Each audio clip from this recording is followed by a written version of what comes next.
Shalom Bapak Ibu semua, kita akan masuk dalam pembahasan kita berikutnya tentang Hafruta. Mari sebelum kita lanjut pembahasan yang kemarin, kita berdoa sama-sama.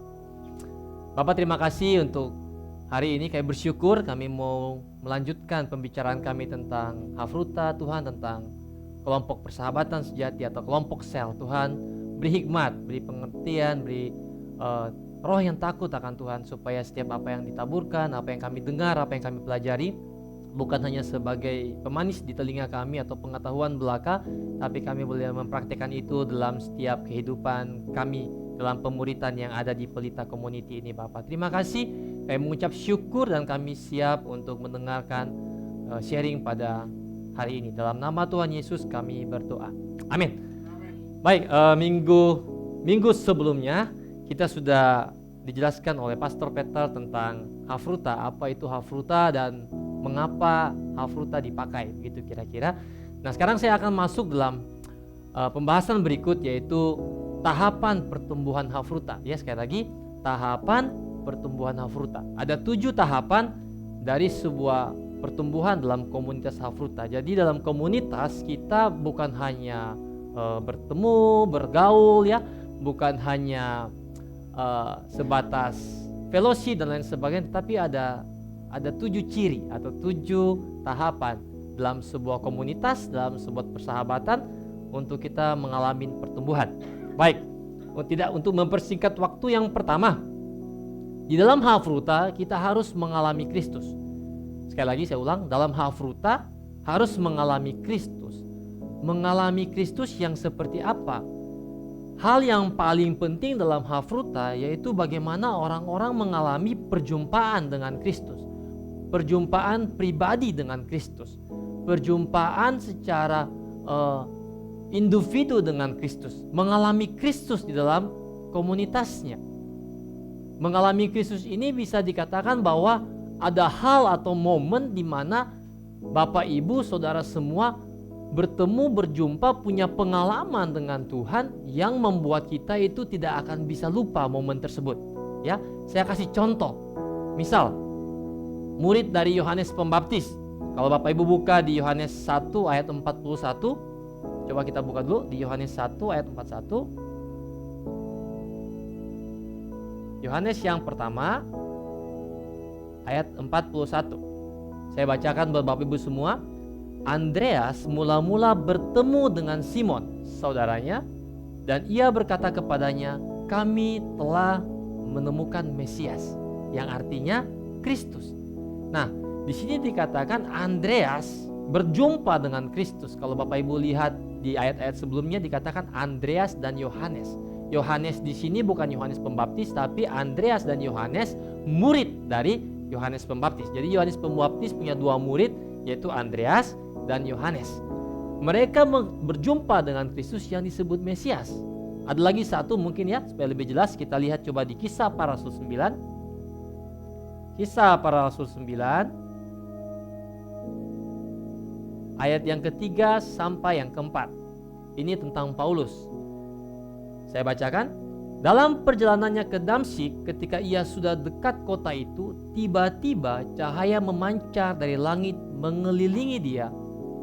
Ia rebah ke tanah, dan kedengaranlah olehnya suatu suara yang berkata kepadanya, "Saulus, Saulus, mengapakah engkau menganiaya aku?" Paulus sebelum berjumpa dengan Tuhan namanya Saulus, dan ketika dia mengalami perjumpaan dengan Tuhan, Tuhan mengubah nama dia menjadi Paulus. Jadi Bapak Ibu lihat di sini ada perjumpaan yang mengubah kehidupan seseorang. Paulus yang dulunya datang ke Damsyik untuk niat dan maksud membunuh umat Tuhan, menghancurkan, membinasakan mereka, tetapi mengalami perjumpaan dengan Tuhan, mengalami encounter dengan Tuhan, sehingga yang namanya Saulus berubah menjadi Paulus. Ya, seperti Yakub waktu ketemu dengan Tuhan, waktu dia melihat tangga, ya, dia bergulat dengan malaikat Tuhan, nama Yakub diganti dengan Israel. Ya, Sarai diganti dengan Sarah. Jadi Bapak Ibu bisa lihat di sini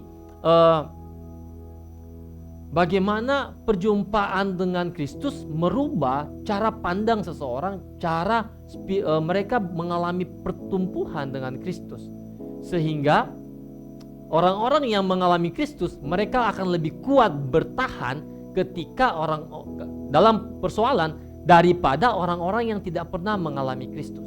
Jadi saya ulangi, orang-orang yang mengalami Kristus secara pribadi dengan pengalaman-pengalaman yang seperti tadi yang tak terlupakan, mereka akan lebih cenderung bertahan daripada orang-orang yang hanya ikut-ikutan datang ke gereja. Jadi pastikan dalam komunitas Bapak Ibu semua, ya, tahapan pertumbuhan pertama, pastikan Hafruta Bapak Ibu Saudara semua, kelompok-kelompok persahabatan Bapak Ibu Saudara semua, kelompok-kelompok komunitas Bapak Ibu Saudara semua, kalau di tempat kami sebut itu dengan POD, pastikan setiap mereka mengalami Kristus secara pribadi dalam kehidupan mereka. Nah, waktu mereka mengalami Kristus secara pribadi dalam kehidupan mereka, hal inilah yang menjadi pengalaman ketika masalah datang, ketika ada pengajaran-pengajaran palsu datang, ketika ada badai topan datang. Dengan pengalaman inilah mereka bisa lebih bertahan ketimbang dengan mereka yang tidak pernah mengalami Tuhan atau hanya ikut-ikutan saja. Jadi mengalami Kristus ini kalau dilihat ada dua bagian. Jadi mengalami Kristus dalam pemuritan tubuh Kristus, atau kita bicara gereja lokal secara lebih umum, dan mengalami pemuritan Kristus di dalam Hafruta. Saya ulang ya. Mengalami Kristus ada dua bagian. Dalam pemuritan tubuh Kristus atau dalam gereja Tuhan, ya, kita ke gereja, kita mengalami Kristus, bisa juga dalam ibadah-ibadah yang lebih besar jumlahnya, dan mengalami pemuritan Kristus di dalam Hafruta atau di dalam kelompok-kelompok kecil atau 2-3 orang, kelompok-kelompok saudara untuk tumbuh bersama. Jadi faktor utama dalam persahabatan atau Hafruta yaitu pertama, ini masih bagian pertama, poin pertama, bagian A, mengalami kasih Kristus. Sepastikan dalam Hafruta saudara, dalam komunitas sel saudara, setiap orang mengalami kasih Kristus. Dan yang kedua, bukan hanya mengalami kasih Kristus, tetapi mereka juga harus mengalami kebenaran Kristus. Katakan dengan saya, kebenaran. Kebenaran. Jadi kalau kasih tanpa kebenaran itu tidak bisa berjalan seperti dua sisi mata uang. Tidak bisa kasih lebih besar atau kebenaran lebih besar. Kasih lebih besar nanti akhirnya jadi hyper grace, ya. Kebenaran lebih besar nanti jadinya cheap grace. Sehingga kasih dan kebenaran itu harus berjalan seimbang, seperti dua mata uang koin yang tidak bisa dipisahkan. Kalau saudara berkata saudara mengasihi Kristus, maka saudara harus hidup dalam kebenaran Kristus. Pastikan setiap anggota saudara mengalami kasih Kristus dan juga hidup mengalami kebenaran Kristus. Apa itu hidup dalam kebenaran Kristus? Yaitu hidup dalam terang, meninggalkan kebiasaan yang lama, meninggalkan sifat-sifat yang dulu suka marah-marah, mungkin dulu suka bohong, dulu suka tipu sini tipu sana, mungkin dulu suka berjudi, dulu suka mabuk-mabukan. Waktu mengalami Tuhan, mengalami kasih Tuhan, mengalami perjumpaan dengan Tuhan, berubah oleh karena cinta Tuhan, dan bukan hanya sampai di situ, berubah oleh pembaruan hidup, oleh kebenaran dari Kristus. Dan yang berikut adalah proses saling mengajar dan menegur. Dalam kebenaran tadi, waktu kita menemukan terang Kristus, itu ada proses selanjutnya untuk saling belajar dan menegur. Jadi di dalam Hafruta, siap-siap Bapak Ibu Saudara, kalau mau dikoreksi ya, jangan dikit-dikit baperan, terus kemudian gak mau lagi datang ke komsel. Jangan dikit-dikit ngambek. Boleh ngambek, boleh, tapi jangan berlama-lama ya. Kalau Bapak Ibu mungkin satu berselisih paham dengan yang lain, itu hal yang biasa ya. Kalau misalnya satu setujunya A, satu setujunya B, akhirnya ribut A dan ribut B, selagi itu bukan ribut yang yang mendasar, yang prinsipil, saya rasa perbedaan pandangan itu hal yang biasa. Tetapi jangan karena perbedaan pandangan sehingga membuat kita keluar dari komunitas atau dari rasa saling mengajar dan menegur. Kalau Bapak Ibu salah atau saya salah, misalnya saya ditegur, ya saya harus bisa membuka diri untuk dikoreksi oleh orang lain dan sebaliknya.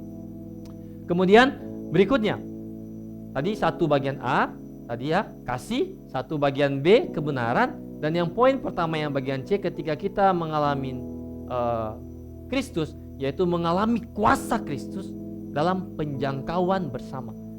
Jadi ketika kita ngalamin kasih Kristus, ya kita dibenarkan oleh firman Tuhan, hidup dalam kebenaran. Bukan cuma sampai di situ, tapi kita menerima kuasa ketika kita mempraktekkan kebenaran firman Tuhan untuk pergi menjangkau jiwa. Pastikan Bapak Ibu semua, ya, dalam setiap Hafruta, dalam setiap komunitas saudara, ada kuasa Tuhan yang mengalir. Kuasa apa? Nanti kita akan bahas berikutnya. Intinya kuasa Tuhan yang bekerja secara supranatural. Hal-hal yang di luar nalar kita Tuhan bisa kerjakan. Hal-hal yang di luar ekspektasi kita Tuhan bisa membuat sebuah terobosan demi terobosan. Tidak ada yang mustahil bagi Tuhan. Mungkin bagi Bapak Ibu Saudara mustahil, bagi saya mustahil. Tapi ketika kita perhadapkan itu di hadapan Tuhan, tidak ada yang mustahil bagi Tuhan. Jadi pastikan komunitas saudara ada kuasa Tuhan. Baik, poin yang kedua dari 7 tahapan pertumbuhan Hafruta adalah Hafruta menjadi menjala manusia di masyarakat. Jadi komunitas Hafruta kita dipanggil untuk menjala manusia di tengah-tengah masyarakat kita. Apa bidang saudara? Saudara di kantor, di marketplace, berdagang, di gereja, atau dimanapun, atau lingkungan sekitar tempat tinggal saudara, kita dipanggil untuk menjadi penjala manusia, untuk menjangkau jiwa-jiwa baru. Lewat apa? Lewat kesaksian. Jadi pengalaman-pengalaman kehidupan kita bersama Tuhan, berjumpa dengan Tuhan, itulah yang akan menjadi cerita kita pada waktu kita bersaksi bagaimana Tuhan tolong kita di tengah-tengah masa-masa sukar. Jadi bersyukur Bapak Ibu semua yang saat ini sedang mengalami masa-masa sulit bersama dengan Tuhan, yang sedang mengalami mungkin cobaan, goncangan, masalah yang belum kunjung selesai. Bersyukur. Kenapa? Karena dari semua itu Tuhan mau engkau mengalami berjumpa dengan Tuhan di tengah-tengah masalah itu, sehingga pada waktu angin pencobaan itu berlalu, badai itu berlalu, saudara punya cerita yang luar biasa. Dan ketika saudara punya pengalaman rohani yang seperti dan saudara ceritakan kepada orang lain, itu akan menjadi berkat yang luar biasa bagi orang yang saudara ceritakan atau saudara saksikan. Ya, terus kemudian yang 2 bagian B, kita diperlengkapi untuk menjala manusia. Kita bukan hanya dipanggil untuk pergi menjadi penjala manusia, tapi kita sendiri diperlengkapi oleh kuasa, ya, dengan kuasa mengusir setan, kuasa menyembuhkan sakit penyakit, dengan perbuatan baik kita, dengan kita bernubuat karunia-karunia rohani Tuhan berikan buat saudara dan saya untuk kita menjadi kesaksian, untuk kita diperlengkapi untuk pergi menjangkau jiwa. Sekali lagi, saudara dipanggil, saudara diutus, bukan cuma sampai di situ, tapi saudara juga diperlengkapi dengan kuasa yang daripada surga. Sehingga Bapak Ibu semua jangan takut. Kalau ada yang sakit di tengah-tengah komunitas saudara, doakan Bapak Ibu. Tumpang tangan, sembuh, dan urusan sembuh dan tidak sembuh itu urusan Tuhan. Tugas kita pergi doakan. Doakan saja, percaya dengan iman, dan saudara akan melihat mujizat Tuhan bekerja di tengah-tengah setiap doa dan iman yang saudara praktekkan di tengah-tengah Hafruta saudara. Kemudian berikutnya 2 bagian C, kita harus menghafruta, harus mengalami transformasi bidang-bidang kehidupan di masyarakat. Ini masih poin yang kedua tadi, menjala manusia di tengah masyarakat. 2 bagian C-nya yaitu mengtransformasi bidang-bidang kehidupan di masyarakat. Ya, transformasi, kita kalau bicara transformasi, kita bisa lihat ada perubahan wujud. Contoh ya, kalau kita lihat dari ulat ya ke pompong bisa jadi kupu-kupu. Sesuatu yang dulu tidak berguna atau sesuatu yang dulu merusak tapi mengalami transformasi, dia bisa menjadi sesuatu yang membangun. Sesuatu yang dulunya mungkin tidak diperhitungkan, dia ketemu dengan Tuhan, dia mengalami transformasi, dia bisa menjadi sesuatu yang bermanfaat, yang menjadi berkat. Sehingga kita dipanggil untuk mentransformasi bidang-bidang kehidupan di mana Tuhan panggil saudara untuk saudara menjadi transformer di tempat tersebut. Sekarang kita masuk ke poin yang ketiga dari 7 tahapan pertumbuhan Hafruta. Poin yang ketiga, Hafruta memuridkan jiwa-jiwa baru. Itu saudara bisa lihat di Lukas 10 ayat 1 dan 7. Ya, saya akan gambarkan sedikit. Hafruta, coba kita buka deh, Lukas 10. Lukas 10 ayat yang pertama, saya bacakan. Kemudian daripada itu Tuhan menunjuk 70 murid yang lain, lalu mengutus mereka berdua-dua mendahuluinya ke setiap kota dan tempat yang hendak dikunjunginya. Kemudian kita lompat ayat yang ke-7, tinggallah dalam rumah itu, makan dan minumlah apa yang diberikan orang kepadamu, sebab seorang pekerja patut mendapat upahnya. Janganlah berpindah-pindah rumah. Kalau kita lihat di sini ada 2 macam pelayanan. Ya. Yang pertama, ini ada satu pemimpin, misalnya dia memuridkan beberapa orang. Ya. Satu pemimpin memberikan beberapa orang. Tapi yang Yesus ajarkan, yang Yesus memberi contoh, dia mengutus dua orang, 2 atau 3 orang, ya, 2 atau 3 orang untuk pergi memuridkan satu orang atau satu anggota keluarga atau satu rumah, begitu ya. Sehingga pengutusan yang mau kita terapkan dalam Hafruta yaitu bagaimana kita sebut itu dengan pelayanan tubuh. Jadi cara ini kita sebut dengan pelayanan individu. Pelayanan individu yang cara seperti ini kita sebut dengan pelayanan tubuh. Tuhan mau dan Tuhan memberi contoh bagaimana berdua-dua itu jauh lebih baik daripada seorang diri. Ini juga sinkron dengan ada yang namanya hukum sinergi, ya. Bapak Ibu mungkin pernah dengar hukum sinergi menurut Dave Ramsey. Dave Ramsey dalam bukunya Entre Leadership dikatakan satu kuda Belgia itu bisa menarik 8.000 pounds. Satu kuda Belgia dia bisa menarik kereta yang bebannya 8.000 pound. Kalau di kilogramkan sekitar 3.629 kilogram atau 3,6 ton. Tetapi dua kuda Belgia kira-kira berapa? Dia bisa menarik berapa pon? 24.000 pon. Jadi bukan dua kalinya, bukan, tapi lebih dari dua kalinya. Ada 24.000 pon atau sekitar 10.886 kilogram atau 10,8 ton. Sedangkan dua kuda Belgia yang bersahabat atau yang berhafruta, kalau kita sebutkan dengan tema kita ini, itu mereka bisa menarik 32.000 pon atau 14,5 ton, 14.515 kilogram. Saudara bisa lihat bagaimana hukum sinergi ini ketika ada dua orang, ketika ada dua atau lebih orang yang bersehati mengerjakan satu visi. Nah, ini Alkitabiah Bapak Ibu. Sehingga Kristus mengutus dua orang untuk pergi, ya, menjadi saksi untuk melayani satu tempat atau melayani satu orang individu atau melayani satu keluarga atau melayani siapa, berdua. Jadi pastikan saudara bisa bekerja sama, pastikan saudara ada dalam Hafruta, dalam persahabatan. Jadi kita bukan menunjukkan one man show siapa yang lebih hebat, tapi kita menunjukkan bagaimana kesatuan itu membawa suatu terobosan yang luar biasa. Baik, saya lanjut supaya kita mempersingkat waktu. Poin yang keempat dari 7 pertumbuhan Hafruta, yaitu Hafruta itu harus berlipat ganda. Sekali lagi katakan dengan saya sama-sama, Hafruta harus berlipat ganda atau harus bermultiplikasi.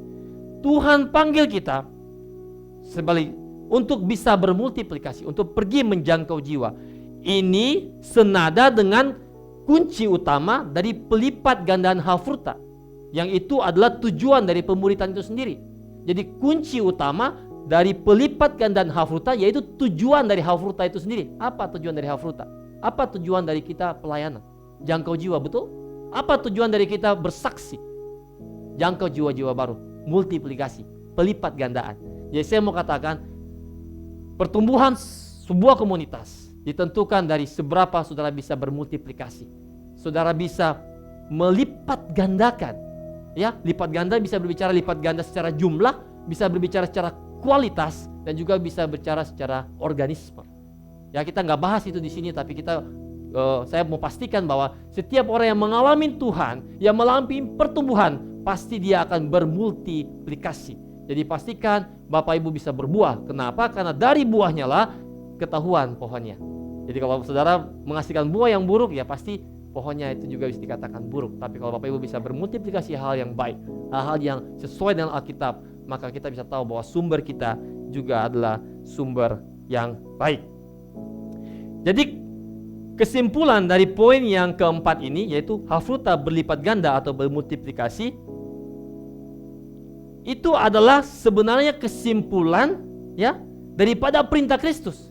Jadi kalau kita baca Alkitab, ya, kita baca pengajaran-pengajaran Tuhan Yesus, ada 3 kesimpulannya dari semua pengajaran yang besar itu. Yang pertama, kasih kepada Tuhan Allahmu, dan yang kedua, kasih terhadap sesama, dan yang terakhir, amanat agung, pergi jadikan semua bangsa muridku. So, tidak bisa kita Tidak bisa kita tidak bisa bermultiplikasi. Setiap kita dipanggil untuk bermultiplikasi. Katakan dengan saya, setiap kita dipanggil untuk bermultiplikasi.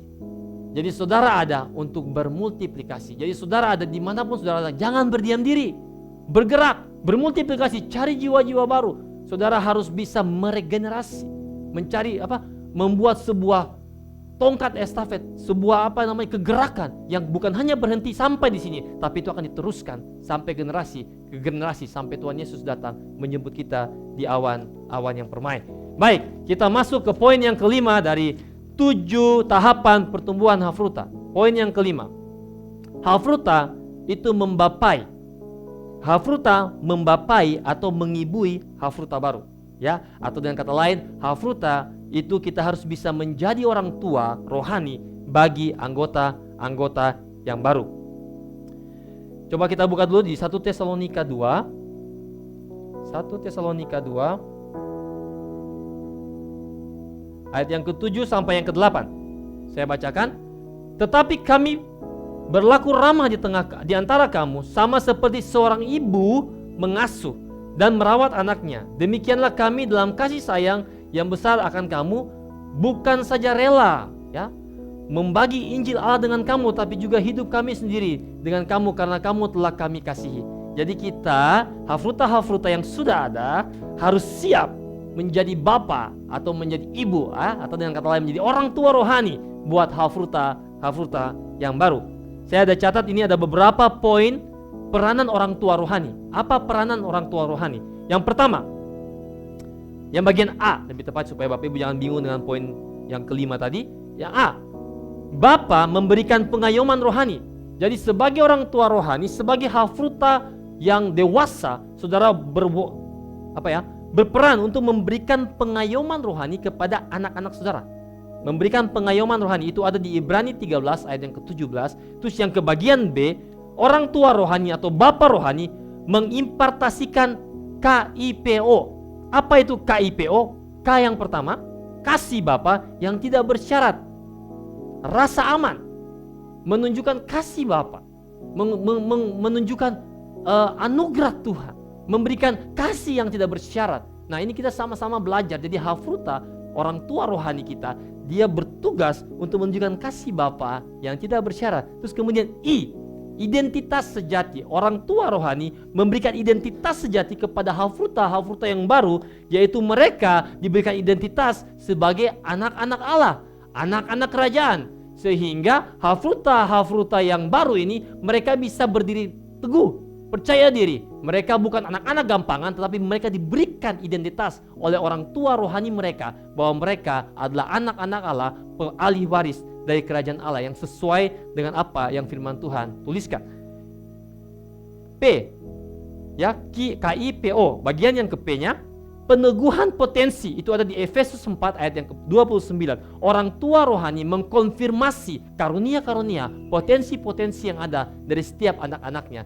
Jadi kalau Bapak Ibu sudah lama di gereja, tetap jadi jemaat, gak pernah jadi orang tua rohani, tanda tanya besar. Apakah Bapak Ibu bertumbuh dalam hafruta atau bertumbuh dalam kerohanian atau tidak? Oleh sebab itu saya agak sedikit singgung kalau Bapak Ibu sudah 10 tahun, 15 tahun di gereja dan masih jadi jemaat biasa belum melakukan apa-apa, pastikan dicek kembali, general check up. Apakah saudara sudah bertumbuh dalam Tuhan atau belum? Kenapa? Karena salah satu tanda Bapak Ibu bertumbuh dewasa, yaitu pasti Bapak Ibu punya anak-anak rohani. So, itu kata firman Tuhan, kita tidak bisa bantah. Bapak Ibu pasti punya sesuatu yang Bapak Ibu ajarkan kepada orang lain. Kemudian O, KIPO, bagian yang terakhir O, otoritas moral. Orang tua rohani memberikan otoritas moral kepada anak-anaknya. Yesus adalah firman Tuhan yang harus ditaati. Pada Yesus ada otoritas moral. Itu ada di Lukas 1 ayat 16 sampai yang ke-17. Artinya apa? Artinya orang tua rohani membimbing anak-anaknya hidup seperti Kristus. Hidup seperti apa kata firman Tuhan. Memberikan suatu otoritas moral yang lebih tinggi daripada moral orang dunia. Tapi ada satu nilai otoritas yang tertinggi yang ada di dalam Kristus, yaitu kita bisa katakan yang sesuai dengan kebenaran firman Tuhan. Kita masuk ke poin yang ke-6. dari 7 tahapan pertumbuhan Hafruta. Poin yang ke-6.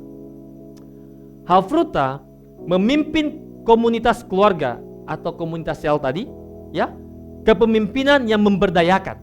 Jadi Hafruta atau tim persahabatan ini, ya, memimpin komunitas sel. Kalau kita bicara Hafruta yang kemarin Pastor Peter sudah dibahas, itu ada 2-3 orang, ya, kurang lebih 2-3 orang, ya, dalam sebuah persahabatan.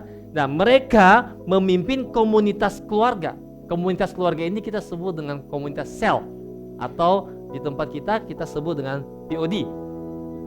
Sehingga kita memberdayakan setiap anggota-anggota yang ada dalam komunitas sel kita.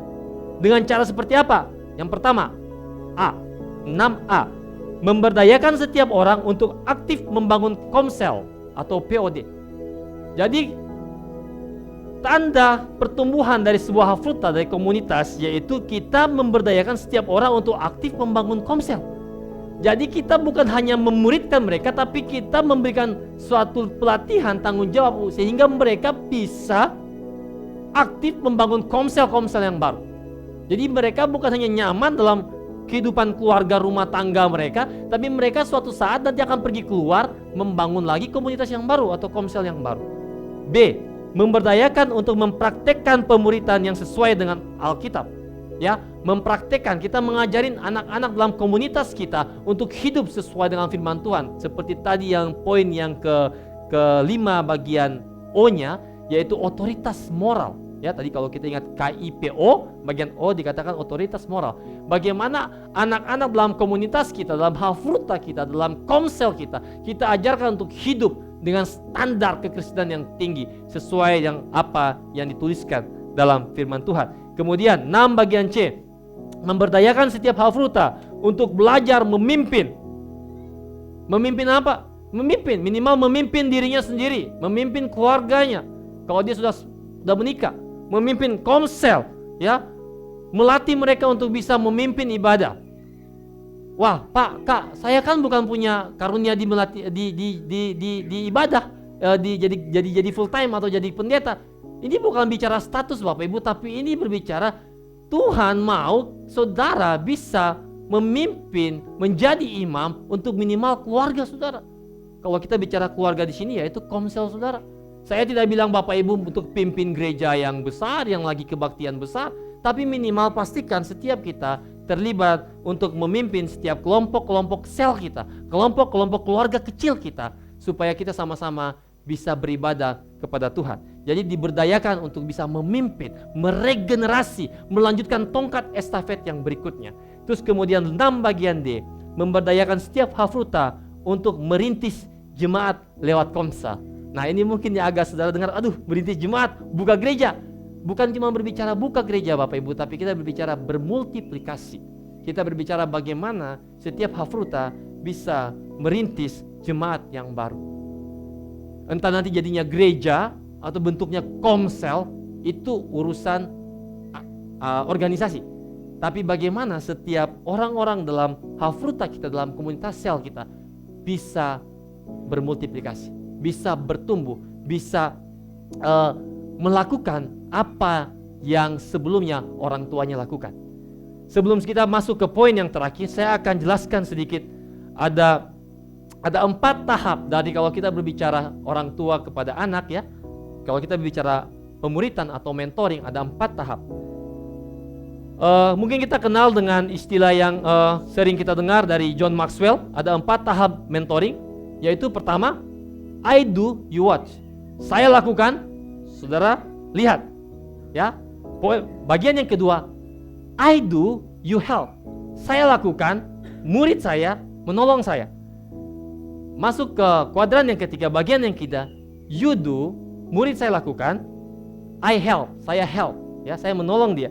Dan yang keempat, you do, I watch. Murid lakukan, kita melihat. Kira-kira seperti itu.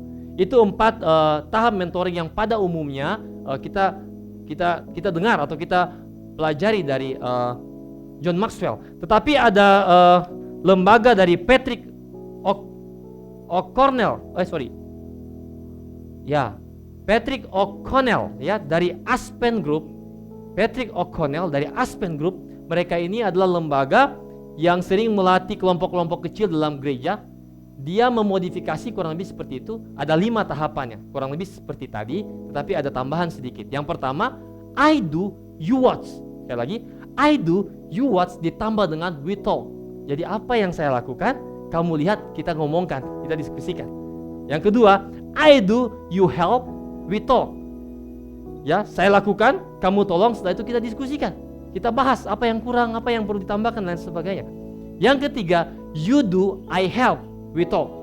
Kamu lakukan, saya bantu, kita diskusikan, gitu ya.